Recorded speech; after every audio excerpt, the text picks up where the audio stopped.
Kami percaya Tuhan Yesus bahwa pujian penyembahan kami menyenangkan hati-Mu. Tiba saatnya Engkau yang akan berbicara kepada kami. Roh Kudus kami undang mengajar kami dengan bebas, dengan leluasa pagi hari ini. Jamah hati kami Tuhan, jadikan hati kami menjadi tanah yang subur, supaya firman-Mu bisa bertumbuh berbuah sampai hidup yang kekal. Terima kasih Tuhan. Perbaharui kami supaya kami seperti yang Tuhan kehendaki. Ambil alih setiap patah kata. Dalam nama Tuhan Yesus kami berdoa, haleluya. Amin. Silakan Bapak Ibu duduk kembali. Salam.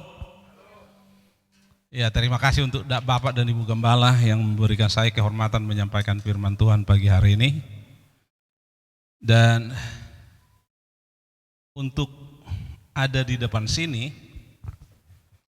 sebenarnya saya yang mengajak Bapak Gembala untuk tukar mimbar mengakhiri tahun 2022 ini. Dan beliau setuju. Nah, untuk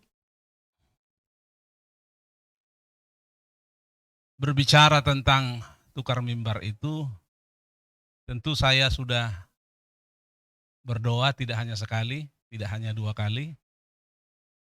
Saya katakan kepada Tuhan, Tuhan kalau Kau izinkan saya pergi ke tempat lain dengan audiens yang baru 2022 ini, sebelum 2023, saya akan sampaikan satu judul firman Tuhan, kalau Tuhan buka jalan. Dan puji Tuhan, Tuhan buka jalan. Jadi waktu saya akan datang ke sini, dikasih tema, saya mulai bergumul, mana yang saya harus pegang nih. Doaku kepada Tuhan, apa tema ini? Dan saya memilih doaku kepada Tuhan aja. Sehingga pagi hari ini kita akan belajar firman Tuhan, tidak seperti tema yang diberikan kepada saya. Mudah-mudahan nanti Bapak Gembala tema itu, tapi tema yang saya doakan kepada Tuhan tentunya. Nah, hari ini kita akan melihat firman Tuhan yang kita akan pelajari, yang secara khusus saya doakan untuk tukar mimbar. Judulnya, coba kita lihat dulu judulnya, saya sudah kasih tadi ke komputer. Puasa adalah disiplin rohani. Saya percaya semua kita sudah disiplin, tapi perlu di-upgrade. Ya, perlu di-upgrade supaya kita semakin maksimal melayani Tuhan. Nah, kalau kita berbicara tentang puasa ini, saya mau beritahu saudara bahwa tidak ada agama di dunia ini yang tidak ada puasanya. Semua agama termasuk aliran kepercayaan ada puasanya. Saudara-saudara kita Muslim itu 1 kali 1 tahun, 1 bulan mereka. Orang-orang Buddha lebih seru lagi, mereka pergi ke gunung-gunung bertapa di sana. Dan mereka turun ke bawah, mereka bilang mereka turun gunung. Aliran kepercayaan misalnya, mereka juga berpuasa. Timbul pertanyaan, mana yang paling original? Saya percaya begini, kalau kita misalnya punya mesin percetakan yang sangat canggih, lalu kita memalsu uang, saya kira bodohlah kita kalau kita palsu uang 1.000. Bodohlah kita kalau kita palsu duit 20.000. Paling sedikit kita akan memalsu duit 100.000 atau minimal, kalau boleh $100. Puasa pun begitu, karena puasa itu canggih banget, maka semua punya duplikat. Saudara tahu kalau duplikat itu, orang Jakarta bilang KW. Biasanya tidak ada harganya loh saudara, saya tidak meremehkan agama orang. Saya pernah menonton televisi dan diberitahu, Syahrini dipanggil ke Polda Metro Jaya. Karena travel bodong. Dan biasanya wartawan itu tahu aja apa merek yang dipakai orang. Jam yang di tangan Syahrini itu buatan tahun 1960. Banyak di antara saudara belum lahir. Tapi harganya 5M. Jam second loh saudara. 5M. 3 minggu kemudian saya di satu mall. Jam itu Rolex yang dipakai Syahrini. 3 minggu kemudian saya di satu mall di Jakarta Timur. Saya lihat jam Rolex di etalase, baru, brand new, 100.000. Sama-sama Rolex. Tapi saya nggak mau beli. Kalau saya beli, mungkin 3 minggu kemudian akan mati. Dan kalau saya komplain ke yang punya toko, bagaimana ini? Baru 3 minggu jammu sudah mati. Dia akan bilang, ah bapak beli 100.000 masa mau hidup 10 tahun. Orang tiap hari mati pak, kayak Pondok Ranggon nggak komplain katanya. Jadi yang duplikat itu, yang KW itu nggak ada harganya. Nah pagi hari ini kita akan belajar dalam tentang hal ini. Kita mulai dulu dari Injil Matius pasal 6. Injil Matius pasal 6 ini adalah pertama sekali Yesus khotbah di muka bumi sebagai daging. Ini pertama sekali. Ini yang disebut dengan khotbah di bukit. Karena pertama sekali, maka ini sangat penting, sama seperti pentingnya pelari 100 meter. Kalau pelari 100 meter menang, dia disebut manusia tercepat di muka bumi. Tapi pelari 100 meter hanya mungkin akan menang kalau langkah pertama akurat 100%. Kalau enggak akurat pasti kalah. Karena 100 meter itu dekat saja. Nah khotbah pertama Yesus di bukit sama dengan pelari 100 meter langkah pertama. Nah di Matius pasal 6 ini dikatakan, kalau saudara lihat perikopnya, hal memberi sedekah, itu yang pertama. Bukan kolekte ya. Bukan kolekte. Hal memberi sedekah itu misalnya saudara menyetir di jalan, di lampu merah, ketemu peminta-minta yang buta, yang lumpuh, dan saudara kasih sesuatu, itu namanya sedekah. Hal memberi sedekah. Yang kedua, saudara lihat di ayat 5, hal berdoa. Yang ketiga, saudara lihat di ayat 16, hal berpuasa. Coba lihat saudara, prioritasnya. Tuhan sudah mengajar kita tentang memberi sejak kita sekolah minggu. Guru-guru sekolah minggu sudah mengajar kita berdoa sejak kita ke sekolah minggu. Tapi bagaimana dengan berpuasa? Ini 3 in 1 dulu saudara. Saya sengaja bawa peragaan di sini. Kalau yang putih ini adalah hal memberi, yang biru muda ini hal berdoa, yang merah ini hal berpuasa. Kenapa merah? Karena jarang dilakukan. Saya tidak tahu sudah berapa lama saudara nggak berpuasa. Tapi saya mau beritahu saudara, ini adalah 3 in 1. Kalau kita melihat di kitab Pengkhotbah pasal 4, di situ dikatakan begini, Pengkhotbah pasal 4.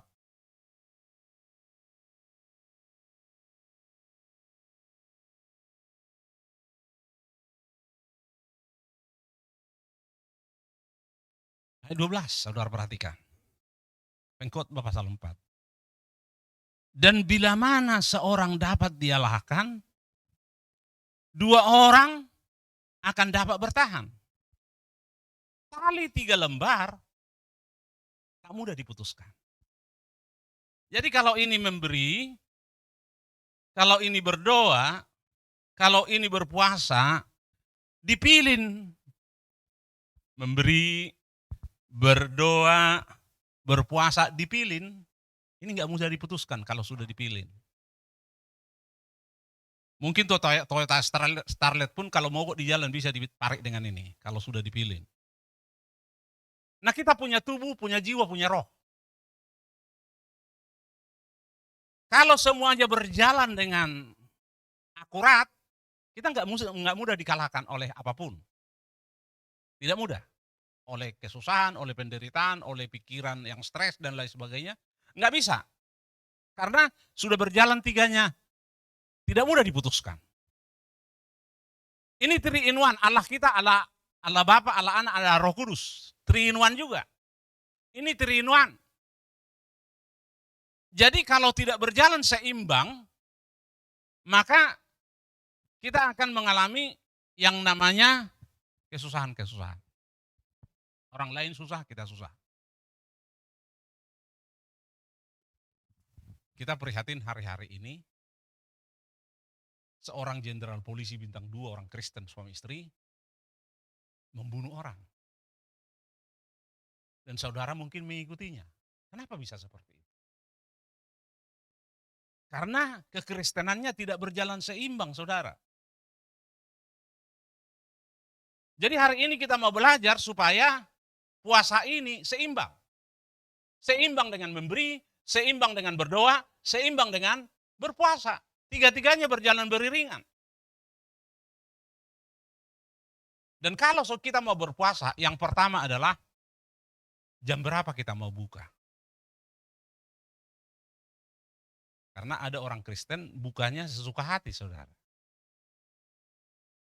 Tergantung bagaimana laparnya aja.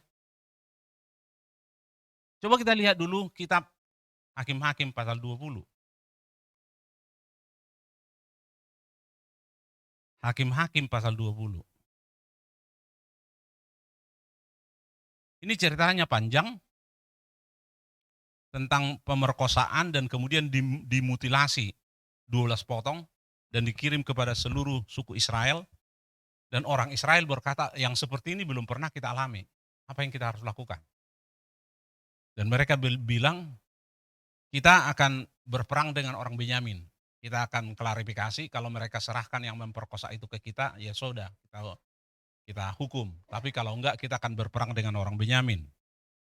Dan mereka pergi ke tempat pemerkosaan itu, ke TKP-nya,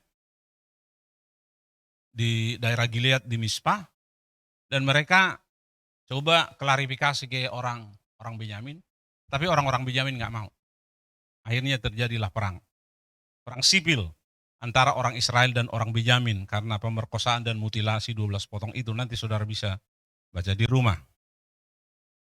Ketika mereka mau berperang, bangsa Israel doa dulu supaya dipimpin Tuhan dalam peperangan itu.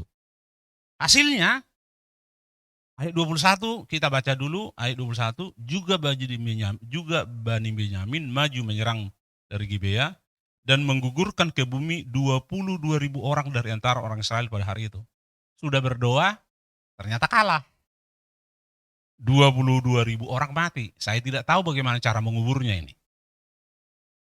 Tapi saya masa COVID, saya punya kesempatan mengubur orang mati 2 kali.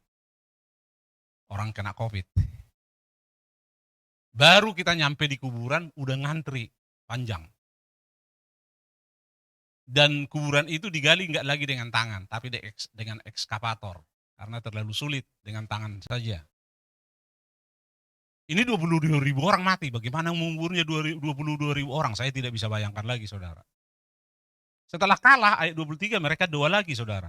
Kemudian pergilah orang-orang Israel lalu menangis di hadapan Tuhan sampai petang. Ini berdoa namanya, nangis. Tuhan, kami sudah berdoa, kok kalah, kok mati 22.000 orang, kira-kira begitu. Lalu mereka berdoa lagi, dan mereka bertanya lagi, pergi juga kami berperang enggak, Tuhan? Tuhan bilang, pergi juga berperang. Mereka pergi lagi, ayat 25 hasilnya. Maka pada hari kedua itu majulah suku Benyamin dari Gibea menyerbu mereka dan digugurkannya pula ke bumi 18.000 orang di antara orang Israel. Mati lagi 18.000, padahal sudah doa. Sudah 40.000 orang. Apa yang mereka lakukan? Ayat 26. Kemudian pergilah semua orang Israel, yakni seluruh bangsa itu secara nasional, saudara. Lalu sampai di Betel. Di sana mereka tinggal menangis di hadapan Tuhan, berpuasa sampai senja. Mereka berpuasa dan mereka menang. Jadi yang pertama adalah puasa, buka puasanya sampai senja. Kalau kita di dalam orang jam 3 siang, jam 3 masih sering dibilang selamat siang. Tapi kalau jam 4 nggak mungkin lagi selamat siang. Berarti buka puasa minimal jam 4. Kenapa minimal? Pertama, tertulis di Alkitab. Yang kedua, jam 3 sore, saudara janji mau jam 4 sore nih buka puasa. Jam 3 sore saudara merasa lambung saudara seperti digergaji. Hausnya seperti mau rontok itu tenggorokan. Dan saudara mulai keringat dingin. Dan saudara berkata, Tuhan, sudah begini kondisinya. Saya buka deh. Itu namanya enggak komitmen. Itu namanya enggak pegang janji. Saudara janji jam 4 kok. Sampai senja. Tapi karena digoncang seperti itu sebenarnya puncak peperangan rohaninya. Saudara mestinya berkata, mau mati kek, saya akan buka jam 4. Jam 3 itu sebenarnya Roh Kudus sedang mengeluarkan toksin-toksin dari tubuh saudara. Sehingga tubuh saudara punya reaksi. Tapi sayangnya saudara buka puasa karena reaksi itu. Sekali lagi, Tuhan itu adalah Tuhan yang pegang janji dan saudara tidak pegang janji. Jadi yang pertama adalah tetapkan dulu buka puasanya sampai senja. Ada orang buka puasa jam 12 siang, itu mah nggak sarapan pagi. Ada orang buka puasa jam 1, itu agak terlambat makannya. Yang pertama adalah minimal sampai senja. Minimal. Nah pertanyaannya, kenapa orang sulit sekali berpuasa? Mungkin saudara sudah 2022 belum pernah puasa loh. Mungkin. Saya tidak tanya saudara. Tapi mungkin selama 2022 ini saudara nggak pernah puasa satu kali pun. Kenapa sulit? Coba kita lihat dulu kitab Kejadian pasal 1. Ini boroknya sehingga manusia sukar berpuasa. Kejadian pasal 1, saudara baca, saudara lihat ayat 11 sampai 13, saya akan baca. Berfirman Allah, hendaklah tanah menumbuhkan tunas muda, tumbuh-tumbuhan yang berbiji, segala jenis pohon buah-buahan yang menghasilkan buah yang berbiji, supaya ada tumbuh-tumbuhan di bumi. Menjadilah demikian. Tanah itu menumbuhkan tunas-tunas muda, segala jenis tumbuh-tumbuhan yang berbiji, dan segala jenis pohon-pohonan yang menghasilkan buah yang berbiji. Allah melihat bahwa semuanya itu baik, jadilah petang dan jadilah pagi, itulah hari ketiga. Ternyata kenapa manusia sulit sekali berpuasa, Tuhan sudah ciptakan makanan hari ketiga. Ini yang kita baca ini semua adalah konsumsi makanan. Hari ketiga Tuhan ciptakan makanan, manusia diciptakan hari ke-6. Jadi tidak heran ketika kita bangun pagi-pagi, perut mulai keroncongan. Itu natural. Bertahan 1 jam, hausnya sudah kering tenggorokan. Laparnya sudah begitu mengganggu kita. Baru 2 jam setelah bangun. Kenapa? Memang diciptakannya makanan sebelum manusia diciptakan. Coba kita lihat lagi ayat 20. Ayat 20, berfirman Allah, hendaklah dalam air berkeriapan makhluk-makhluk yang hidup, dan hendaklah burung-burung berterbangan di atas bumi melintasi cakrawala. Maka Allah menciptakan binatang-binatang laut yang besar dan segala jenis makhluk hidup yang bergerak, yang berkeriapan dalam air, dan segala jenis burung yang bersayap. Allah melihat bahwa semuanya itu baik. Lalu Allah memberkati semuanya itu, firman-Nya, berkembang biaklah dan bertambah banyaklah serta penuhilah air dalam laut, dan hendaklah burung-burung di bumi bertambah banyak. Jadilah petang dan jadilah pagi, itulah hari ke-5. Hari ketiga diciptakan makanan, hari ke-5 komplit. Baru diciptakan manusia. Jadi sekali lagi, kalau kita bangun pagi, kita lapar, kita haus, itu natural. Itu yang harus dilawan dengan iman. Kenapa Tuhan Yesus sebelum melayani puasa 40 hari 40 malam? Saudara perhatikan Injil Matius pasal 1 itu tentang silsilah. Injil Matius pasal 2 itu tentang orang Majus datang. Injil Matius pasal 3 itu berbicara tentang baptisan Tuhan Yesus. Injil Matius pasal 4, Yesus puasa 40 hari 40 malam. Injil Matius pasal 5 masuk dalam pelayanan. Kenapa Tuhan Yesus lakukan itu? Tuhan Yesus mau beritahu alam semesta ini bahwa Adam dan Hawa kalah di Taman Eden karena kampung tengah. Tahu kampung tengah ya? Ini kampung tengah ini. Adam dan Hawa kalah di Taman Eden karena kampung tengah. Tuhan Yesus tunjukkan manusia bisa menang, mengalahkan kampung tengah. Itu makanya Tuhan Yesus puasa 40 hari 40 malam. Dan saya mau beritahu kita, Tuhan Yesus katakan, cari dahulu kerajaan Allah dan kebenarannya. Itu tentang hal-hal rohani, saudara. Berpuasa adalah hal rohani. Itu memprioritaskan kerajaan yang kekal itu dalam hidup kita. Kalau itu kita tetapkan, maka yang lain Tuhan tambahkan, Tuhan janji. Jadi Tuhan Yesus berpuasa 40 hari 40 malam. Dan kalau kita melihat di Alkitab, orang-orang yang berpuasa 40 hari 40 malam itu dahsyat-dahsyat. Musa 40 hari 40 malam, 2 kali loh saudara. Pertama dia naik ke Gunung Sinai untuk mengambil 2 loh batu, dia puasa 40 hari 40 malam. Dan Yosua juga puasa 40 hari 40 malam karena dia di kaki gunung. Bangsa Israel tidak ada yang berani ke situ, siapapun termasuk Harun. Mereka berkata, nanti kami mati. Puasa 40 hari 40 malam, Musa turun ke bawah. Dan mereka mendengar suara yang begitu riuh di bawah. Dan Yosua berkata, suara apa itu? Musa berkata, mereka sudah berpesta pora, mereka sudah meninggalkan Tuhan. Ternyata di bawah mereka sudah menyembah patung emas. Dan Musa begitu marah, dia lemparkan 2 loh batu itu, hancur.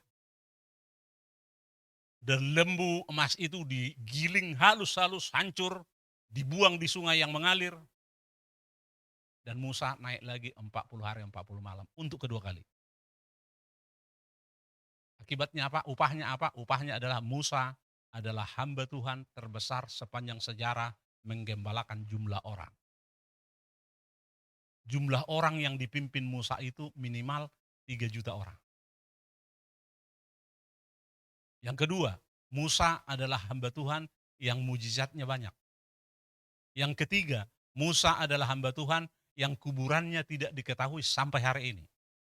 Yang keempat, Musa tidak dikubur manusia, Musa dikubur oleh Elohim, pencipta langit dan bumi. Yosua, apa upahnya? Dia puasa 2 kali juga ikutin Musa. Tidak ada ayatnya di Alkitab, tapi logikanya pasti dia puasa. Karena hanya mereka berdua di situ. Tidak ada yang lain. Upahnya Yosua apa? Dia memimpin bangsa Israel masuk tanah Kanaan. Musa itu punya anak 2, Gersom dan Eliezer. Secara genetika pasti Gersom dan Eliezer yang akan mengganti Musa. Ternyata Musa digantikan Yosua dan Yosua tidak ada hubungan darah dengan Musa. 40 hari malam, 40 malam Elia. Elia tidak mengalami kematian. Elia naik ke sorga hidup-hidup. Dan yang ketiga adalah Tuhan Yesus. Mujizatnya banyak. Tidak pernah dicatat di Alkitab dia sakit. Terlepas dia Tuhan. Yang mati dibangkitkan berapa banyak? 3 orang. Mujizatnya luar biasa. Dan dia bangkit dari antara orang mati. Musa dikubur oleh Elohim. Elia tidak mati. Naik ke sorga. Kita kalau mau ke sorga, pintu gerbangnya kematian loh saudara. Elia tidak mengalami. Musa, Tuhan Yesus bangkit dari antara orang mati. Nah saya mau beritahu kita, bahwa ada doa yang tidak manjur saudara. Nggak mempan. Jadi kalau saudara berdoa kemudian tidak mempan, ya sudah. Doa saudara tidak menjadi kenyataan karena sudah tidak mempan. Coba kita lihat Matius pasal 17, kita mau lihat doa yang tidak mempan. Matius pasal 17 kita akan baca ayat 14 sampai 21. Saya baca ayat 14. Yesus menyembuhkan seorang anak muda yang sakit ayan. Ketika Yesus dan murid-muridnya kembali kepada orang banyak itu, datanglah seorang mendapatkan Yesus dan menyembah. Benar cara datangnya, dia datang menyembah. Ayat 15 saudara baca, 2, 3.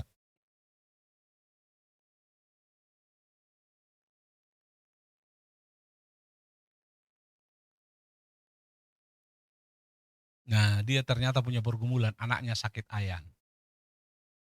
sering jatuh ke dalam api, berarti melepuh, kebakar. Saya tidak tahu berapa persen tidak disebut di Alkitab. Sering jatuh ke dalam air. Kalau tidak tahu berenang, jatuh ke dalam air, kalau agak dalam, itulah tiketnya mati. Jadi kalau anak ini masih hidup, itu sudah mujizat. Ayat 16. Aku sudah membawanya kepada murid-muridmu, tetapi mereka tidak dapat menyembuhkannya. 2, 3.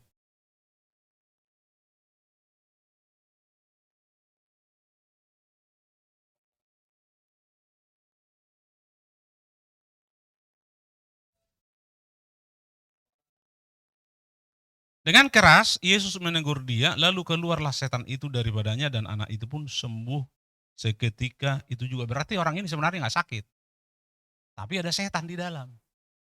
Setannya di dalam, setannya diusir, dia sembuh. Nggak sakit sebenarnya. Jadi kalau saudara bertemu dengan orang sakit, jangan selalu harus ke dokter dulu. Orang seperti ini ke dokter manapun dibawa nggak sembuh. Jangan-jangan penyakit saudara bukan karena fisik.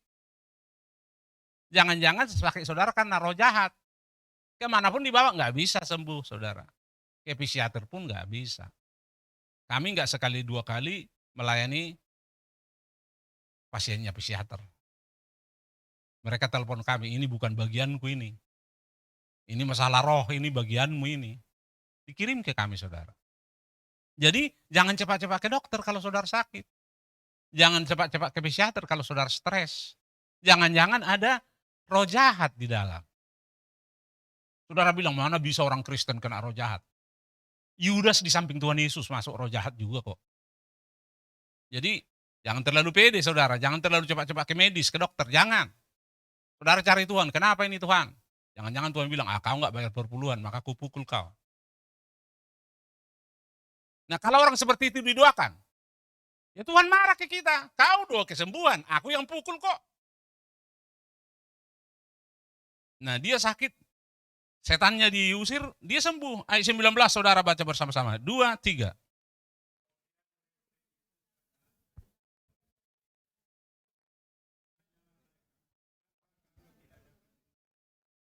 Ia berkata kepada mereka, karena kamu kurang percaya. Sebab aku berkata kepadamu, sesungguhnya sekiranya kamu mempunyai iman sebesar biji sawi saja, kamu dapat berkata kepada gunung ini, pindah dari tempat ini ke sana, maka gunung ini akan pindah dan tak akan ada yang mustahil bagimu. 2, 3.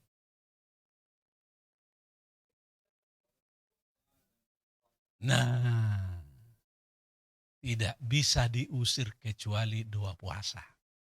Mungkin akan ada pokok-pokok doa saudara, doa nggak mempan. Saudara harus puasa. Dan saya mau beritahu saudara, puasa panjang, itu misalnya saudara janji puasa, buka puasa jam 5 sore, dan saudara mau 40 hari. Itu masa transisi hanya 5 hari atau 6 hari. Setelah lewat itu, lari pun saudara bisa. Setelah selesai 40 hari, transisinya juga sekitar 3-5 hari, transisi. Karena saudara kan sudah puasa 40 hari. Jadi akan ada masa transisi, lewatin saja. Saya mulai belajar tentang puasa ini betul-betul intensif setelah corona. Waktu corona, saya bilang ke Tuhan begini, Tuhan kondisinya begini. Kalau nggak mendekat sama kamu, bagaimana ini caranya?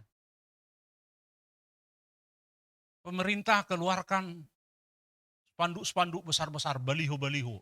Ada menteri dalam negeri, dilarang berkumpul rame-rame. Dan sebagainya, dan sebagainya. Ada dari gubernur, besar-besar itu balihonya di tikungan-tikungan jalan. Duh, bagaimana ini? Kalau saya mati dalam kondisi seperti ini tidak boleh beribadah. Apa Jokowi bisa seremoni saya di kuburan? Apa mereka bisa berkata kepada saya, Tuhan, hambamu ini mati tanpa beribadah ini. Udah nggak beribadah ini 2 tahun. Kemana dia ini sudah nggak beribadah 2 tahun. Jadi saya berseru kepada Tuhan, Tuhan apa yang saya harus lakukan kalau udah begini? Tuhan bilang intensifkan berdoa. Terus apa lagi Tuhan? Intensifkan berpuasa. Jadi saya ajak jemaat, kita akan berdoa 12 jam 1 malam. 1 orang 1 jam. Jadi digilir. Yang 2 jam 3 jam 4 nggak usah biston pagi lagi. Jadi kami doa. Mulai corona sampai hari ini. Jadi kami punya doa 12 jam. Prayer warrior saya bilang namanya. Prajurit doa. Kemudian berpuasa. Saya umumkan kepada jemaat, kita akan berpuasa 1 Januari sampai 21 Januari. Puasa Daniel. Daniel berpuasa 21 hari, saya umumkan di mimbar, kita akan berpuasa 21 hari. Saya tentu saja tidak bisa cek mereka di rumah apakah mereka berpuasa, tapi dari mimbar saya udah umumkan. Kemudian saya bilang kita akan puasa Zakaria juga. Nanti kita akan lihat puasa Zakaria kayak apa sih. Dan saya mau beritahu saudara, tidak ada orang yang terlalu tua berpuasa. Tidak ada. Daniel berpuasa 21 hari, diperkirakan umur Daniel itu sudah lewat 100 tahun. 21 hari dia berpuasa dan dia orang yang suka berpuasa. Kenapa lewat 100 tahun? Coba, kalau dia umur 20 tahun dari tanah perjanjian diangkut Nebukadnezar ke Babel. 20 tahun umurnya kira-kira. 70 tahun ditawan. Berarti umur dia berumur 90. 4 kali dia menjadi menteri. Zaman Nebukadnezar dia menteri, zaman Belsasar dia menteri, zaman Darius dia menteri, zaman Kores dia menteri. Kalau 1 kali periode 5 tahun, berarti dia berumur 120 tahun. Tapi dia berpuasa 21 hari. Orang Batak itu 1 Januari susah berpuasa karena banyak kue di rumah. 1 Januari ini persis hari Minggu 2023. Jadi kami start tanggal 2 sampai 22. Dan kalau saya berpuasa panjang begitu, kemudian gagal 1 hari misalnya, itu saya penalti 2 hari saya. Karena harus pegang janji. Pernah sesekali saya harus buka puasa, harus tidak berpuasa karena apa namanya, teman-teman yang betul-betul merayakan hari besar. Dan saya ada di situ. Saya bilang, "Oke, saya tidak puasa sekarang tapi saya akan penalti 2. Karena saya tidak puasa sekarang karena hari besarmu ini." Yang mendasari Daniel berpuasa, coba kita lihat kitab Daniel. Daniel pasal 9. Doa Daniel ayat 1. Pada tahun pertama pemerintahan Darius, anak Ahasiweros. Ini raja ketiga ini. Sekali lagi raja pertama adalah Nebukadnezar, raja kedua adalah Belsasar, raja ketiga adalah Darius. Ini raja ketiga. Dari keturunan orang Media yang telah menjadi raja atas kerajaan orang Kasdim. Pada tahun pertama kerajaannya itu, aku Daniel memperhatikan dalam kumpulan kitab jumlah tahun yang menurut firman Tuhan kepada Nabi Yeremia akan berlaku atas timbunan puing Yerusalem, yakni 70 tahun. Ayat 3 saudara baca, 2, 3.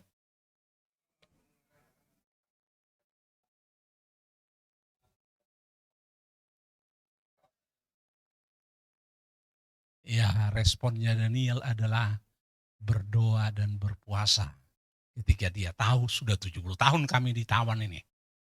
Responnya adalah berdoa dan berpuasa. Berpuasa tidak hanya sekedar menahan lapar dan haus, saudara harus banyak berdoa. Karena berpuasa tanpa berdoa itu diet namanya. Di samping diet, terkutuklah orang yang mengandalkan manusia. Jadi saudara harus doa. Dan malam-malam ketika saudara tanpa puasa tidur 8 jam, malam-malam saudara harus kurangi. Saudara pakai untuk berdoa. Itu namanya saudara ada penyangkalan diri di malam hari. Jadi doa Daniel meresponinya doa puasa. Pasal 10 sekarang. Ayat 1, penglihatan Daniel di tepi sungai Tigris. Pada tahun ketiga pemerintahan Kores, ini raja keempat nih. Raja orang Persia, suatu firman dinyatakan kepada Daniel yang diberi nama Belsasar. Firman itu benar dan mengenai kesusahan yang besar, maka dicamkannya lah firman itu dan diperhatikannya lah penglihatan itu. Daniel 4 kali jadi menteri. Ini history maker. Dimanapun negara di muka bumi ini, Kalau presidennya ganti, maka kabinetnya ganti. Di mana saja, negara apa saja. Tapi Daniel tetap menjadi menteri, sudah 4 raja berganti. Ini kan history maker, saudara. Menterinya Jokowi, ya ganti. Dari menteri SBY, nggak ada lagi yang ikut. Menteri Jokowi, semua baru. Semua seperti itu, setiap negara. Ayat 2, pasal 10, Daniel. Pada waktu itu aku Daniel berkabung 3 minggu penuh, 21 hari ya. Berkabung. Kenapa berkabung? Karena umat Israel kok ditawan sih? Umat lebih daripada pemenang kok ditaklukkan musuh sih? Kok nggak masuk akal? Itu makanya dia berkabung. Ayat 3, makanan yang sedap tidak kumakan 21 hari. Saya bilang ke jemaat, ini makanan sedap ini susah. Susah mengklasifikasi mana yang sedap, mana yang tidak sedap. Kalau saudara makan nasi putih, kemudian pakai pucuk ubi ditumbuk, dikasih rimbang dikit, dikasih santan dikit, udah sedap itu. Supaya nggak sedap, ya jangan kasih garam. Bisa nggak kan gitu. Jadi saya bilang jemaat, ini susah ini. Makanan sedap tidak kumakan, susah. Jadi lebih bagus kita nggak makan dan minum sekalian aja deh. Tapi saudara bisa makan, tapi pastikan tidak sedap. Nah itu kan sulit. Ini lebih sulit loh saudara. Sehingga saya bilang sama jemaat kita, nggak usah makan dan minum sekalian deh. Kemudian daging dan anggur tidak masuk ke dalam mulutku 21 hari. Anggur itu di negeri 4 musim, apalagi winter musim dingin itu perlu. Tapi nggak diminum 21 hari. Dan aku tidak berurap. 21 hari tidak berurap itu artinya tidak ke salon. Menteri itu ke salon dulu, baru ke kantor. Kalau saudara lihat misalnya stasiun-stasiun televisi, dekat-dekat itu pasti ada salon. Kenapa? Waktu baca berita ke salon dulu. Gitu. Jadi tidak ke salon 21 hari. Saya bilang ke jemaat 21 hari nggak usah pakai lipstik lah. Emang kenapa sih kalau nggak pakai lipstik 21 hari? Kan gitu. Sampai berlalu 3 minggu penuh. Ini puasa Daniel namanya. Sekali lagi tidak ada berpuasa terlalu tua. Daniel lebih dari 100 tahun. Musa 40 hari 40 malam lebih dari 100 tahun. Lihat 40 tahun dia di Mesir, 40 tahun di padang Midian, dan memimpin bangsa Israel. Sudah mau nyampe itu ke Israel, baru dia puasa. Paling sedikit Musa 100 tahun puasa. Jadi tidak ada yang terlalu tua untuk berpuasa. Nanti kita akan lihat, tidak ada yang terlalu muda juga untuk berpuasa. Kalau saudara lihat kitab Esther, di situ mereka berpuasa 3 hari 3 malam. Karena bangsa Israel mau dipunahkan.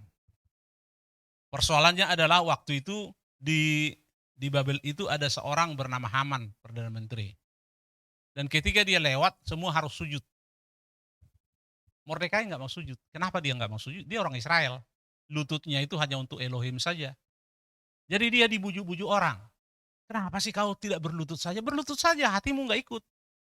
Tetap dia nggak mau. Kalau sudah berlutut berarti hati sudah ikut. Jadi dia nggak mau. Jadi Haman menyelidiki siapa sih Mordekai ini. Lalu dia tahu Mordekai itu orang Yahudi. Dan kemudian Haman berkata seluruh orang Yahudi harus dimusnahkan di seluruh muka bumi. Waktu itu 127 negara sudah ada di muka bumi ini. Dan pemimpinnya adalah Babel. Haman mengeluarkan perintah bahwa seluruh orang Yahudi akan dibunuh di seluruh negara.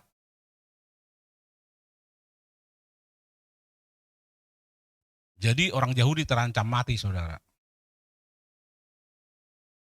Lalu apa yang dikerjakan? Coba kita lihat kitab Esther.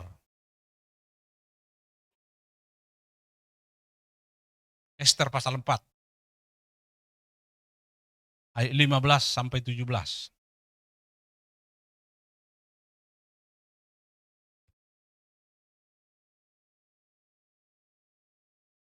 Ester pasal 4. Ayat 15 sampai 17. Maka Ester menyuruh menyampaikan jawab ini kepada Mordekai. Pergilah, kumpulkanlah semua orang Yahudi yang terdapat di Susan. Berarti secara nasional. Ya, umur 1 tahun juga orang Yahudi loh. Berkepala ini secara nasional.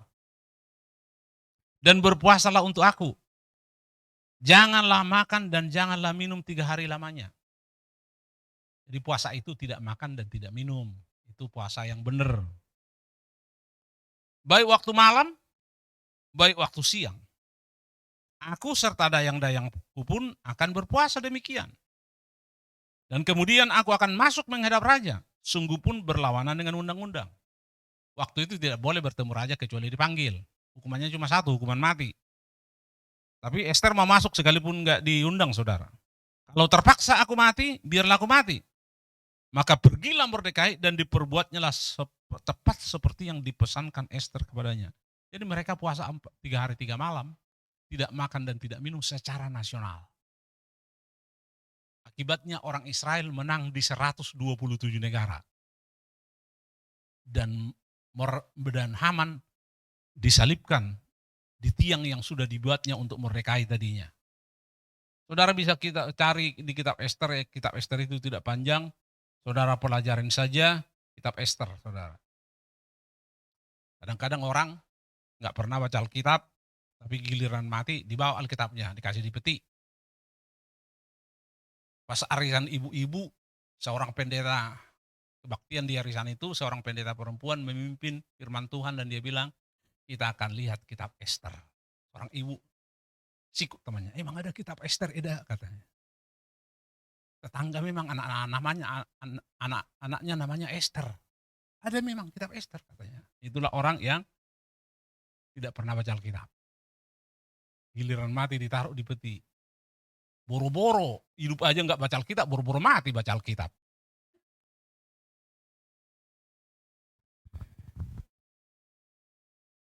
Saya mau ajak saudara melihat firman Tuhan yang saya sudah katakan tadi, tidak ada yang terlalu muda berpuasa. Saya sudah bilang tadi, tidak ada yang terlalu tua berpuasa, tapi tidak ada yang terlalu muda juga. Coba kita lihat kitab Yunus. Kitab Yunus, pasal 3. Saya akan baca ayat 1. Pertobatan Niniwe.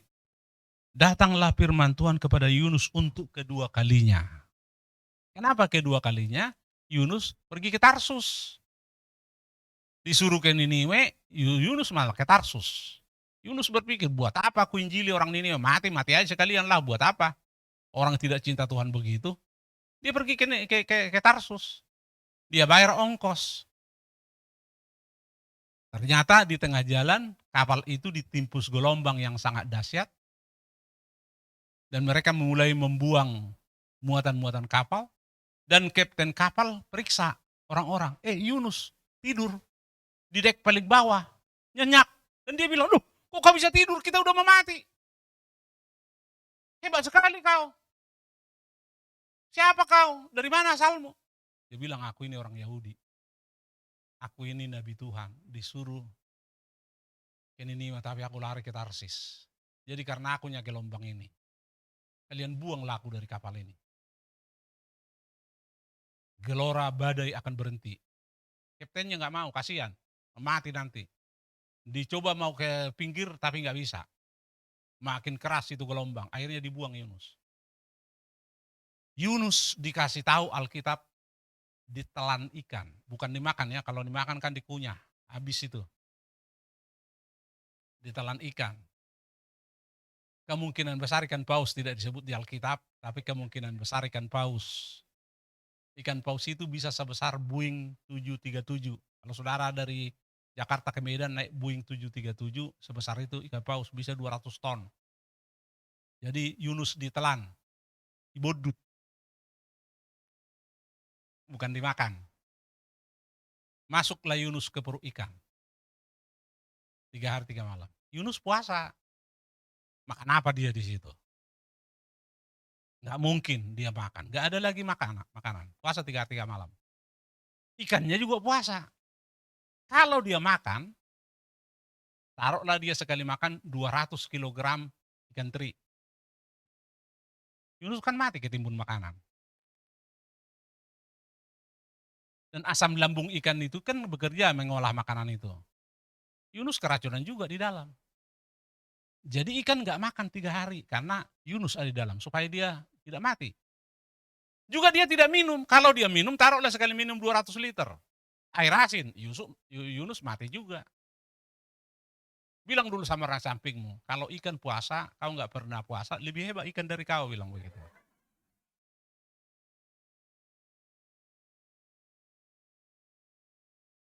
Jadi ini makanya kedua kalinya ini. Datanglah firman Tuhan kepada Yunus untuk kedua kalinya, demikian baca ayat 2, 2, 3.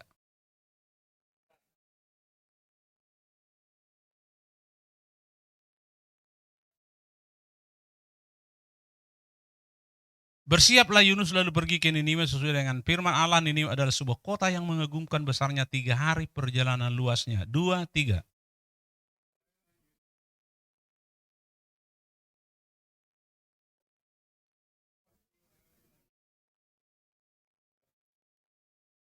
Jadi 3 hari perjalanan jauh, nah itu garis tengahnya ya. Dari ujung barat ke ujung timur itu 3 hari. Jadi bukan keliling ya, misalnya kita keliling Jakarta Timur, terus ke Jakarta Utara, bukan. Tapi dibelah.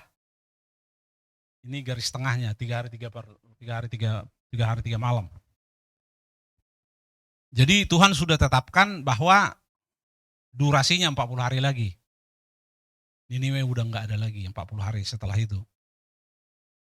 Niniwe ini ada di Irak, kira-kira 800 km dari Israel. Ayat 5. Orang Niniwe percaya kepada Allah, padahal bukan orang Israel orang ini, saudara. Lalu mereka mengumumkan puasa. Dan mereka, baik orang dewasa maupun anak-anak, mengenakan kain kabung. Saya coba lihat di Alkitab bahasa Inggris, anak-anak itu disebut infants.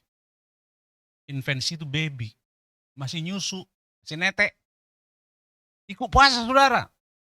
Makanya tidak ada yang terlalu muda berpuasa.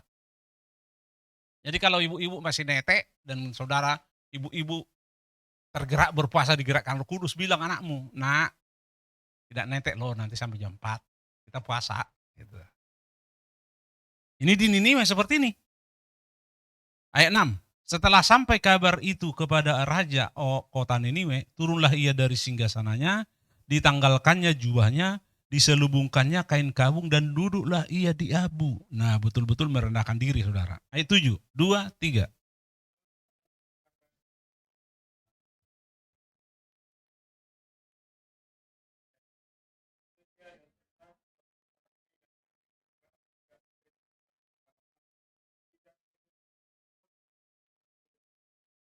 Ya, jangan kalah sama lembu dan ternak, saudara. Lembu, ternak, nggak boleh makan, nggak boleh minum. Berarti dikurung. Nggak boleh keluar, diikat. Kalau saudara punya anjing di rumah, ikat dia. Saya bilang misalnya, hari ini kita puasa Blacky hari ini. Jadi kamu kuikat, nggak boleh makan, nggak boleh minum hari ini. Sampai jam 4 sore kita ya. Bilang begitu ke anjingmu. Ini puasa ini. Manusia dan ternak, lembu sapi dan kambing domba, tidak boleh makan apa-apa, tidak boleh makan rumput, dan tidak boleh minum air. Kalau kita nggak pernah puasa 2022, sudah kalah kita sama ternak di Niniwe. Malu kita. Ternak di Niniwe puasa, saudara. Sekali lagi, tidak ada terlalu tua berpuasa, tidak ada terlalu muda berpuasa, ternak saja berpuasa kok. Ayat 8, haruslah semuanya manusia dan ternak berselubung kain kabung dan berseru dengan keras kepada Allah, serta haruslah masing-masing berbalik dari tingkah laku yang jahat dan dari kekerasan yang dilakukannya. 2, 3.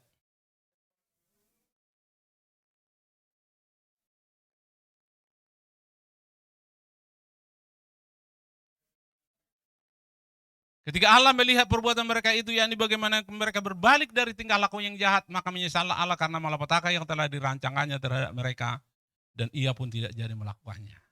Lihat, saudara, kalau lewat 2 puasa, Elohim pencipta langit dan bumi pun bisa berubah.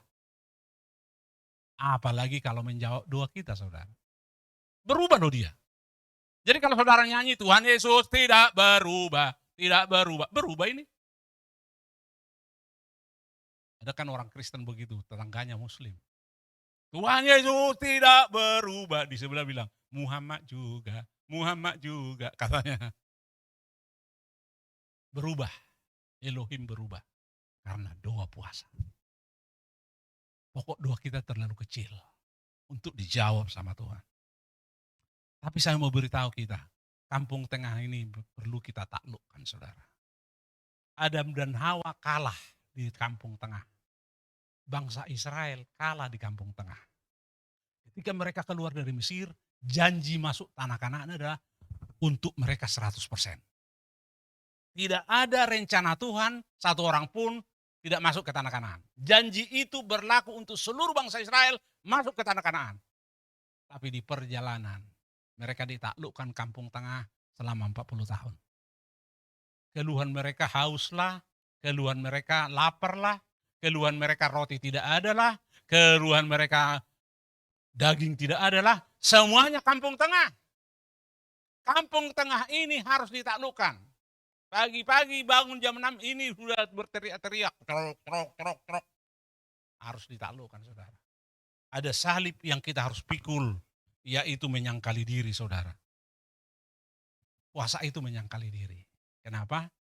Rasa haus itu manusiawi, rasa lapar itu manusiawi. Perlu disalibkan. Coba kita lihat Lukas pasal 3. Lukas pasal 3. Lukas pasal 3 ayat 33 sampai 35. Baca bersama-sama. 2, 3.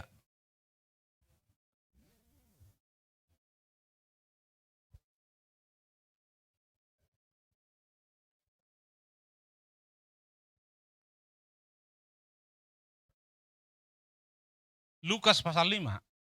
Apa benar itu ya 33 sampai 35? Lukas pasal 3 ayat 33 sampai 35. Saya baca. Orang-orang Farisi itu berkata pula kepada Yesus. Itu ya. Ini apa yang dibuka ini? Saya bilang tadi Lukas berapa? Lukas pasal 5. Ini tandanya udah tua ini. Siapa yang bisa tolong saya ke komputer nih? Ini yang muda aja, yang ini, yang cepat ini. Ini kamu, ya. Tolong ke komputer sana, bawa ini. Tolong ke komputer, Bu. Nanti ketinggalan soalnya. Itu judulnya di situ, One Destination ya, One Destination. Ayat 33, ayat pasal 5 tadi, saya bilang pasal 3 ya, pasal 5. Baca, 2, 3.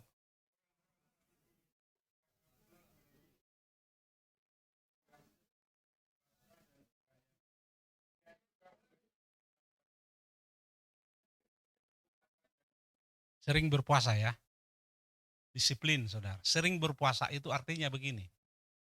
Kalau saudara puasa 3 kali 1 minggu itu kan 7 hari. Kalau saudara berpuasa 3 kali seminggu, itu enggak sering. Tapi kalau sudah 4 kali seminggu, baru sering. Nah, murid-murid Yohanes itu sering berpuasa. Murid-murid orang-orang Farisi juga sering juga berpuasa. Lalu mereka berkata, tapi murid-muridmu makan minum murid-muridmu. Jawab Yesus kepada mereka, dapatkah sahabat mempelai laki-laki disuruh berpuasa sedang mempelai itu bersama mereka? Rupanya waktu Yesus bersama dengan murid-murid, makannya itu seperti makan di pesta. Supaya sehat pelayanan. Naik gunung, turun gunung soalnya. Jadi seperti di pesta makannya tiap hari dibikin Tuhan Yesus mereka. Jadi nggak mungkin berpuasa. Ayat 35 kita baca bersama-sama. 2, 3.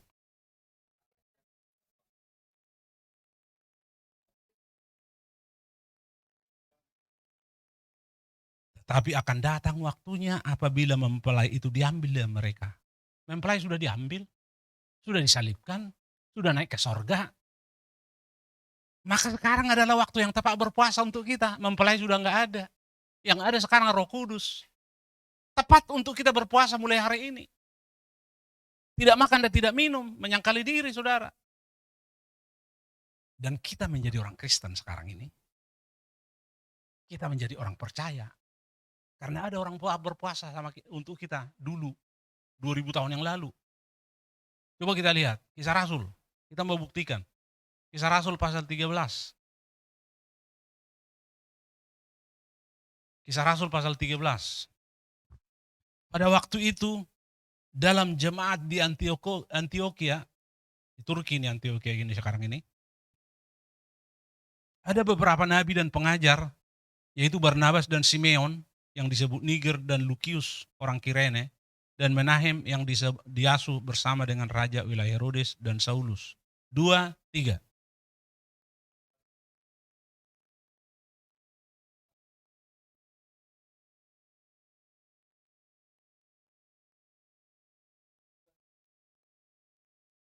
Mereka 2 puasa saudara, ibadah 2 puasa. Dan kemudian di dalam 2 puasa itu Roh Kudus ngomong. Mungkin ada orang bernubuat, lewat nubuat itu Barnabas dan Saulus ini punya tugas istimewa bagiku. Setelah 2 puasa, ayat 3 kita baca bersama-sama, 2, 3. Maka berpuasa dan berdoalah mereka, dan setelah meletakkan tangan ke atas kedua orang itu, mereka membiarkan keduanya pergi. Inilah penginjilan ke orang kafir. Kita menjadi orang Kristen sekarang. Lewat 2 puasa di Yerusalem. Lewat 2 puasa orang-orang percaya di zaman itu. Kita menjadi orang Kristen sekarang ini. Dan saya beritahu kepada kita bahwa puasa itu adalah ibadah yang suci saudara. Ibadah yang kudus. Ibadah yang suci. Coba kita lihat Yoel pasal 2. Kitab Yoel pasal 2.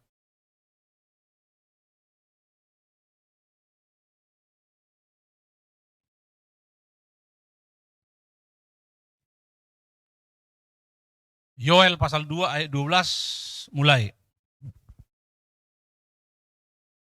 Yoel pasal 2 ayat 12. Baca bersama-sama. 2, 3. Tetapi sekarang demikianlah firman Tuhan, berbaliklah kepadaku dengan segenap hatimu, dengan berpuasa, dengan menangis, dan dengan mengadu. Koyakkanlah hatimu dan jangan pakaianmu, berbalik kepada Tuhan Allahmu, sebab ia pengasih dan penyayang, banyak sabar dan berlimpah kasih setia, dan ia menyesal karena hukumannya. Siapa tahu mungkin ia mau berbalik dan menyesal, dan ditinggalkannya berkat menjadi korban sajian dan korban curahan bagi Tuhan Allahmu. Tiuplah sangkakala di Sion, adakanlah puasa yang kudus, makumkanlah pergumulan raya. Puasa itu ibadah kudus. Dan diumumkan secara nasional berpuasa saudara. Jadi kalau kita tidak pernah berpuasa, ada sesuatu yang tidak seimbang dalam kekristenan kita. Dan pagi ini kita belajar saudara, supaya kita betul-betul mau melakukannya karena kita mengasihi Tuhan saudara. Saya sudah bilang berkali-kali dari tadi bahwa tidak ada orang yang terlalu tua untuk berpuasa dan tidak ada orang yang terlalu muda untuk berpuasa. Kalau saudara lihat, coba kita baca Injil Lukas pasal 2. Injil Lukas pasal 2 ayat 37 ayat 36 dulu. Lagi pula di situ ada Hana, seorang nabi perempuan anak Panuel dari suku Aser. Ia sudah sangat lanjut umurnya, sesudah kawin ia hidup 7 tahun lamanya bersama suaminya, 3723. Dan sekarang ia janda dan berumur 84 tahun. Ia tidak pernah meninggalkan bait Allah dan siang malam beribadah dengan berpuasa dan berdoa. 84 tahun saudara. Luar biasa saudara. Jadi tidak ada alasan. Oh saya udah tua, saya nggak usah puasa. Salah saudara. Justru kalau saudara berpuasa, maka saudara akan melihat kemuliaan Tuhan lebih nyata dalam diri saudara. Coba kita lihat apa yang dikatakan Tuhan Yesus dalam Injil Lukas pasal 18. Injil Lukas pasal 18.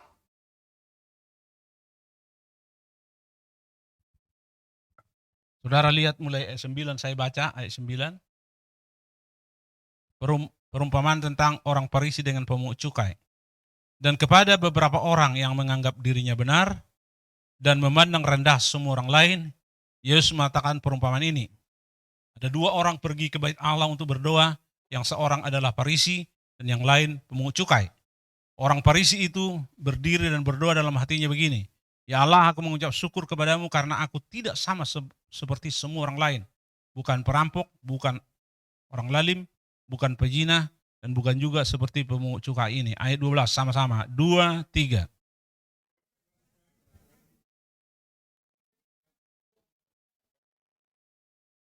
Orang Farisi puasa 2 kali seminggu, Saudara. Disiplin ya, 2 kali seminggu. Saya mencoba belajar disiplin sejak Tuhan mengajar saya firman Tuhan tentang berpuasa. Kami pernah di pertemuan, mungkin ada lebih 100 orang di pertemuan itu, ada makan siangnya, dan saya berpuasa. Dan teman bujuk saya, "Ayolah buka aja lah, kita makan di sini." Lebih dari 100 orang. Saya bilang, "Ini masalah komitmen. Ini komitmen saya dengan Tuhan saya. Jadi saya akan berpuasa." Saya berpuasa, Saudara. Kalau ada orang ulang tahun sekarang ini orang, "Aku ulang tahun Pak Luhut, kita makanlah." Saya puasa. Kalau kau mau paksa saya, bungkus aja, saya bawa ke rumah. Nanti saya buka puasa sore. Nggak mau bungkus, mentahnya aja. Saya komitmen, Saudara.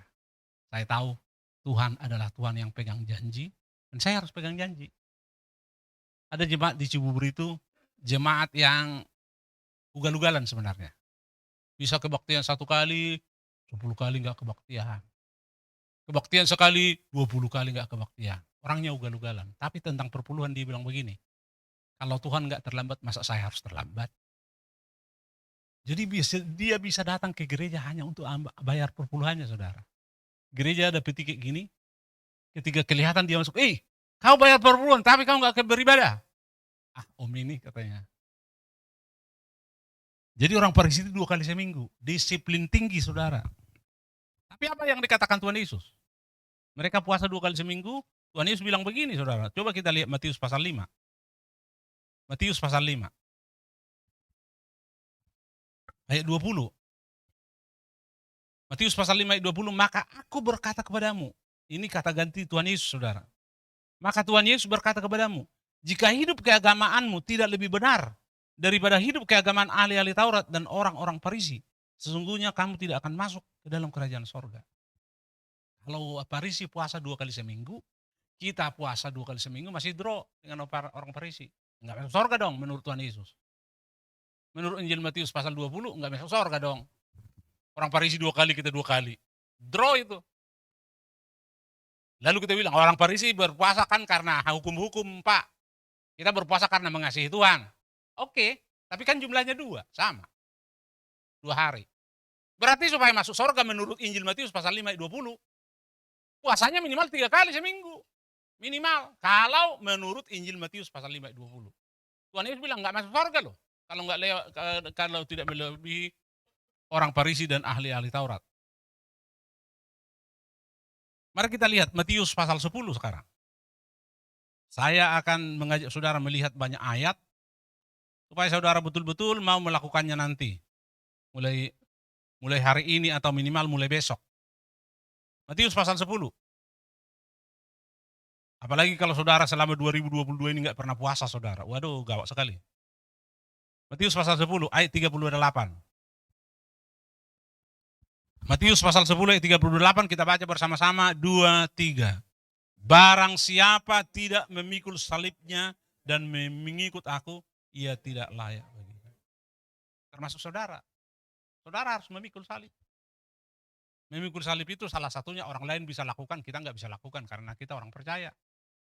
Tapi memikul salib itu salah satunya adalah nggak makan dan minum. Karena apa? Karena perut mengajak kita makan.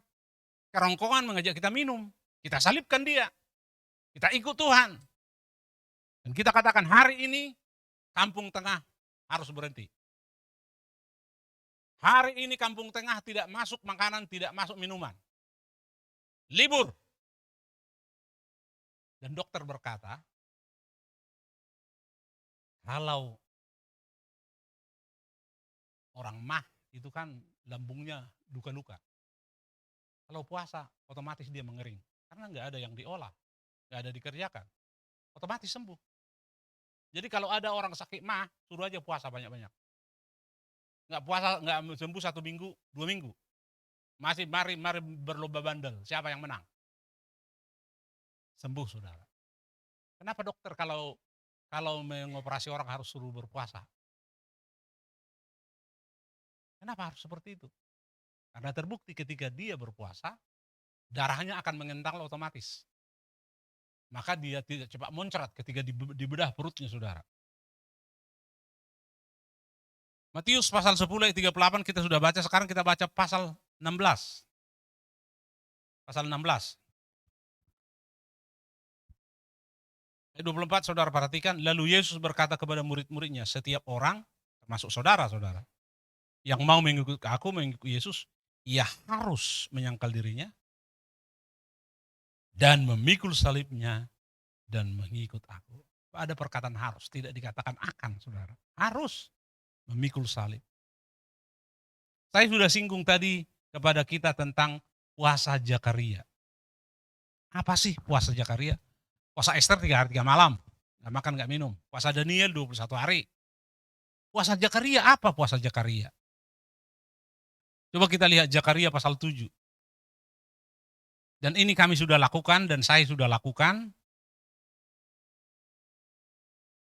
2023 saya akan lakukan untuk ketiga kalinya. Kita mulai dulu pasal 7 ayat 5 saudara perhatikan. Katakanlah kepada seluruh rakyat, ini secara nasional, ya. Negeri dan kepada para imam. Demikian. Ketika kamu berpuasa dan meratap dalam bulan yang kelima dan yang ketujuh, selama 70 tahun ini adakah kamu sungguh-sungguh berpuasa untuk aku? Jadi bulan keempat, bulan kelima berpuasa. Orang Islam cuma 1 bulan. Ini 2 bulan saudara. Saya sudah lakukan ini bulan 4, bulan 5. Sekarang pasal 8, Injil kitab Zakaria pasal 8. Pasal 8 ayat 18, datanglah firman Tuhan semesta alam kepadaku bunyinya. Ayat 19 baca bersama-sama. 2, 3. Beginilah firman Tuhan semesta alam, waktu puasa dalam bulan yang keempat, dan bulan yang kelima, dan bulan yang ketujuh, dan bulan yang ke-10 akan menjadi kegirangan dan sukacita, dan menjadi waktu-waktu perayaan yang menggembirakan bagi Yehuda, makin lahir kebenaran dan damai. 4 bulan dalam 1 tahun. Pada bulan keempat, pada bulan kelima, pada bulan yang ke-7, pada bulan yang ke-10. Dan saya sudah lakukan sejak COVID. Dan saya komitmen jamnya. Lebih sering saya jamnya terlambat makan, terlambat minum. Kalau pelayanan, terpaksa saya nggak makan, nggak minum karena apa? Pelayanan.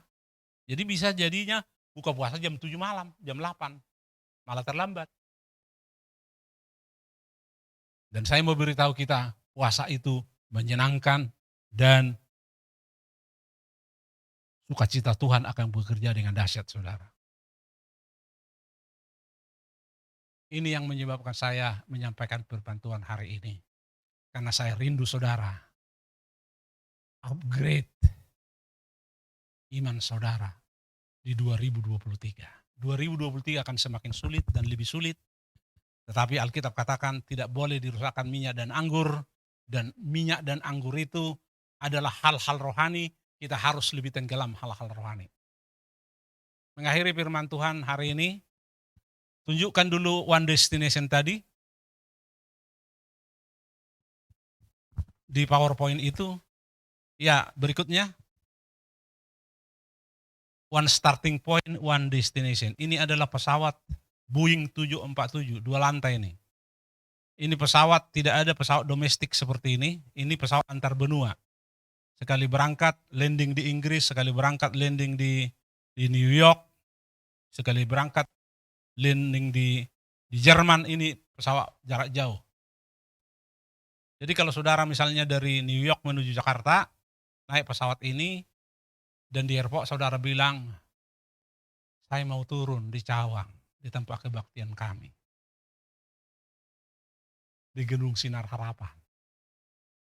Nggak dibawa saudara. Ditinggalkan. Karena apa? One starting point, one destination. Harus sama saudara. Sama-sama berangkat, sama-sama turun. Di tempat yang sama. Baru saudara bisa dibawa. Yang kedua, klik lagi. Perhatikan jam. Udah jam berapa saudara? Saya sekarang umur 66 tahun. Mungkin saya sudah jam 5 sore. Tapi saya mau beritahu saudara, untuk mati tidak harus tua. Untuk mati tidak harus sakit. Jadi perhatikan jam. Jangan-jangan saudara check out nanti sore. Kita nggak tahu. Perhatikan jam. Saudara harus semakin rohani. Dan kalau belum berpuasa, mulai nanti sore saudara komitmen. Aku mau puasa deh, aku perhatikan jam. Berikutnya, perhatikan kompas. Pesawat itu hanya bisa nyampe ke tujuan kalau ada kompas. Jadi perhatikan kompas. Kompas itu adalah firman Tuhan. Itu kompas kita. Dari bumi menuju sorga. Kompas itu sama dengan GPS. Kalau saudara misalnya mau ke Marunda, Jalan Melati nomor 20 Marunda, saudara nggak pernah tahu di mana itu Marunda. Saudara seperti calo di Pulau Gadung. Surabaya, Surabaya, Surabaya tiap tahun, tiap hari teriak Surabaya, Surabaya. Ditanya di mana Surabaya, nggak tahu, nggak pernah ke Surabaya dia. Teriak-teriak aja Surabaya, Surabaya tiap hari. Nah Marunda kalau saudara nggak tahu, Jalan Melati nomor 10, saudara perlu GPS. Ketik di GPS Marunda Jalan Melati nomor 10, nanti diarahkan sama dia. Belok kanan 200 meter. Lurus 300 meter, belok kiri. Lurus 1 kilometer. Itu yang menuntun itu Guru Panggabean. Supaya saudara ketawa aja. Hari ini kompasnya adalah doa puasa. Tanya dulu orang sampingmu, kapan terakhir kau doa puasa? Mungkin gak bisa dijawabnya karena gak pernah puasa saudara. Hari ini kita mau menyangkal diri karena kita murid Tuhan. Kita mau upgrade. Jangan manjakan kampung tengah, jangan. Suatu hari kita akan dikubur orang. Karena kampung tengah ini, jangan-jangan nanti kita nggak masuk surga saudara. Jadi hari ini kita mau berkomitmen, kita mau naik, upgrade ke tempat yang lebih tinggi bersama dengan Tuhan. Mari kita bangkit berdiri. Menyenangkanmu, senangkanmu, hanya itu